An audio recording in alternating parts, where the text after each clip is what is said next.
Good morning Himachal तो उपस्थित हुए हैं सुबह की प्रमुख खबरों के साथ। तो इससे पहले खबरों का अध्ययन विस्तृत रूप से करें, निवेदन रहेगा कृपया चैनल को जरूर सब्सक्राइब करें। तो पेश है आज सुबह की प्रमुख खबरें।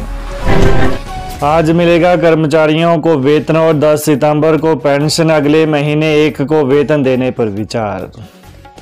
हिमाचल प्रदेश में कर्मचारियों को आज वेतन मिलेगा, जबकि पेंशन धारकों को 10 सितंबर को पेंशन दी जाएगी। मुख्यमंत्री सुखविंदर सिंह सुक्खू ने विपक्ष के नेता जयराम ठाकुर की ओर से व्यवस्था के प्रश्न के तहत वेतन और पेंशन का मामला उठाए जाने के बाद वक्तव्य देकर इसे स्पष्ट किया। मुख्यमंत्री ने यह भी कहा कि अगले महीने 1 तारीख को वेतन देने पर विचार किया जा रहा है।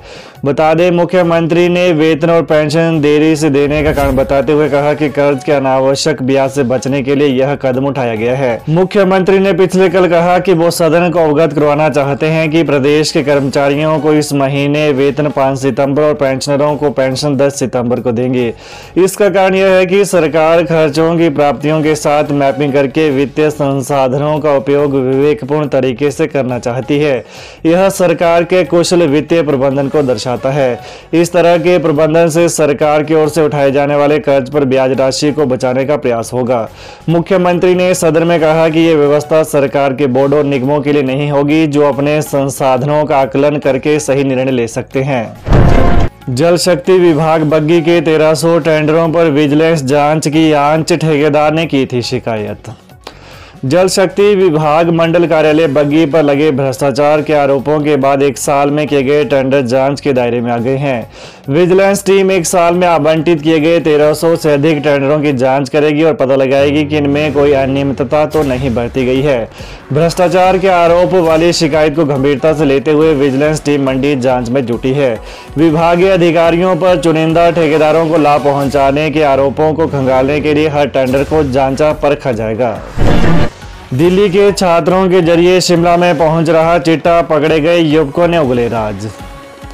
राजधानी दिल्ली से चिट्टा लाकर शिमला में बेचा जा रहा है। तस्कर इसमें दिल्ली के नशेड़ी युवाओं का इस्तेमाल कर रहे हैं। इसमें कई कॉलेज छात्र भी शामिल हैं, जो कि नशे और पैसे के लालच में आकर चिट्टे की तस्करी का काम कर रहे हैं। 16 जुलाई को शिमला में चिट्टे के साथ पकड़े गए दिल्ली के 2 युवकों ने पूछताछ के बाद पुलिस जांच में यह चौंकाने वाला खुलासा किया है। पुलिस के मुताबिक चिट्टा तस्करी का मास्टरमाइंड दिल्ली निवासी संदीप शाह है और पिछले कई सालों से वो ड्रग पैडलर्स के जरिए शिमला में चिट्टे तस्करी का रैकेट चल रहा है। सदर थाना पुलिस ने पुराने बस स्टैंड के पास एक होटल में दबिश देकर आरोपी सूरज और रोहित पांडे को 6.380 चिट्टा सहित वजन मापने की डिजिटल मशीन के साथ गिरफ्तार किया था। आरोपी सूरज दिल्ली में बीएससी प्रथम सेमेस्टर का छात्र है, जबकि रोहित पांडे बेरोजगार है। जगत सिंह नेगी के फिर बिगड़े बोल, कंगना रनौत के मेकअप को लेकर कही यह बात, भाजपा ने जताया विरोध। हिमाचल प्रदेश के राजस्व मंत्री जगत सिंह नेगी ने कंगना रनौत पर ऐसी टिप्पणी की है जिसके बाद विवाद शुरू हो गया है। मंगलवार को विधानसभा में जगत सिंह नेगी ने कहा कि कंगना ने ट्वीट किया, कहा कि मुझे कुछ अधिकारियों ने कहा कि प्रदेश में रेड और ऑरेंज अलर्ट है और ऐसे में वो न आए। 31 जुलाई को हिमाचल के समेज में फ्लैश फ्लड में 36 लोगों की मौत हो गई थी। इसके अलावा मंडी में राजबन में 9 लोगों की मौत हो गई, जबकि उनके चुनाव क्षेत्र में यह हुआ था। वहीं राजस्व मंत्री नेगी ने कहा कि नेताओं और विधायकों में तो जयराम ठाकुर थे, लेकिन अफसरों का पता नहीं है किसने उन्हें यह सलाह दी। उन्हें भी ढूंढना पड़ेगा। फिर जब सब कुछ ठीक हो गया तो कंगना वहां आई। वैसे भी वो बरसात में वहां आना नहीं चाहती थी, क्योंकि उनका मेकअप खराब हो जाता और फिर पता ही नहीं लगना था कि कंगना आई है या कंगना की माँ आई है। रोहिंग्या भी पहुंच गए हैं यहाँ, बांग्लादेश से आए कुछ लोगों को वो भी जानते हैं। राजधानी शिमला के संजौली में मस्जिद निर्माण पर पिछले कल विधानसभा सदन में विधायक हरीश जनारथा और मंत्री अनिरुद्ध सिंह आमने सामने हो गए। नियम 62 के तहत ध्यानाकर्षण प्रस्ताव पर इस मामले को लेकर सदन खूब गरमाया। मंत्री अनिरुद्ध सिंह के वक्तव्य के दौरान विपक्षी सदस्यों ने कई बार पटल थपथपाकर उनका समर्थन किया। जवाब में मंत्री विक्रमादित्य सिंह ने कहा कि कानून अपने हिसाब से काम कर रहा है, हमें सभी की भावनाओं का सम्मान करना होगा। छतरी से नाबालिगा का अपहरण कर नगवाई में किया दुष्कर्म, आरोपी फरार।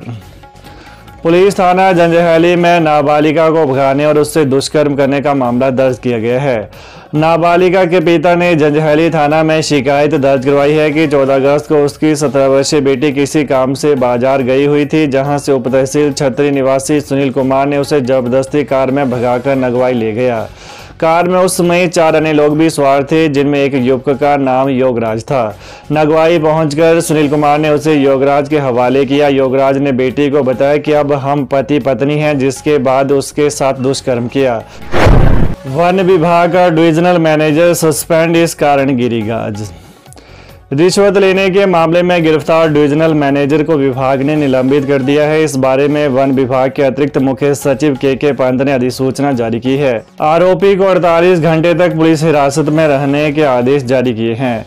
डीएम को पीसीसीएफ वाइल्ड लाइफ में ड्यूटी ज्वाइन करने को कहा है। उन्होंने कहा कि आगामी आदेश के बिना मुख्यालय को छोड़ नहीं पाएंगे। गौरतलब है कि नाहन में विजिलेंस की टीम ने राज्य वन निगम लिमिटेड के डिविजनल मैनेजर को रिश्वत लेते हुए रंगे हाथों दबोचा था। आरोपी पर शिकायतकर्ता वन निगम के एक ठेकेदार से 67 लाख रुपए के बकाया बिलों को पास करने के एवज में 2% कमीशन की डिमांड करने का आरोप था।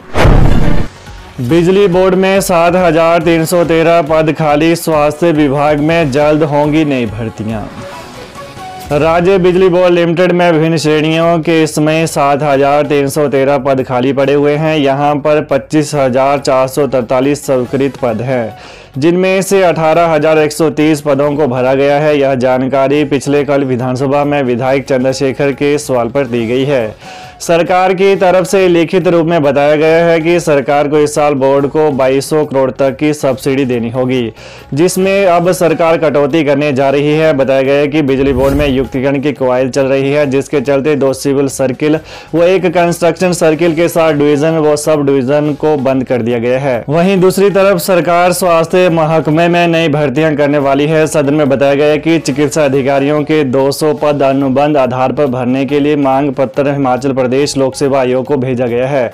वहीं फार्मासिस्ट के 67 पद, रेडियोग्राफरों के 23 पद, ओटीए के 216 पद, फिजियोथेरेपिस्ट के 3 पद, प्रयोगशाला सहायक के 37 पद, प्रयोगशाला तकनीशियन के 192 पद, जीओआईटी के 139 पद एवं स्टेनोटाइपिस्ट के 56 पद भरने के लिए विभिन्न भर्ती एजेंसियों को मामले दर्ज किए गए हैं। हिमाचल के डिपो में आज से मिलेगा राशन। हिमाचल प्रदेश के राशन डिपो में 5 सितंबर यानी आज से राशन मिलना शुरू हो जाएगा। राशन डिपो में अब एनआईसी के माध्यम से राशन का वितरण किया जाएगा। इससे पहले खाद्य आपूर्ति विभाग के साथ ओएस कंपनी के माध्यम से डिपो में लोगों को राशन वितरण किया जाता था। खाद्य आपूर्ति विभाग ने ओएस कंपनी के साथ 2017 में एग्रीमेंट किया था, जिसके बाद अब खाद्य आपूर्ति विभाग द्वारा राशन कार्ड उपभोक्ताओं का डाटा ओएस कंपनी से एनआईसी में शिफ्ट किया जा रहा है। मोदी सरकार ने 78 लाख पेंशनर्स को दिया तोहफा। केंद्र की मोदी सरकार ने देश के करीब 78 लाख ईपीएस 95 पेंशन भोगियों को तोहफा दिया है। अब वे किसी भी बैंक से अपनी पेंशन का पैसा निकाल सकेंगे। रिपोर्ट के मुताबिक केंद्रीय श्रम एवं रोजगार मंत्री और ईपीएफ के केंद्रीय न्यासी बोर्ड के अध्यक्ष डॉक्टर मनसुख मंडाविया ने कर्मचारी पेंशन योजना 1995 के लिए केंद्रीकृत पेंशन भुगतान प्रणाली के प्रस्ताव को मंजूरी दे दी है। राष्ट्रीय स्तर की केंद्रीकृत प्रणाली CWPS की स्थापना प्रमुख बदलाव का प्रतीक है। इससे पूरे भारत में किसी भी बैंक की किसी भी शाखा के जरिए पेंशन पाना संभव हो जाएगा। तो ये रहा सुबह की आज की प्रमुख खबरों का विश्लेषण। तो प्रदेश की ताजा खबरों को जानने के लिए कृपया चैनल को अभी सब्सक्राइब करें। धन्यवाद।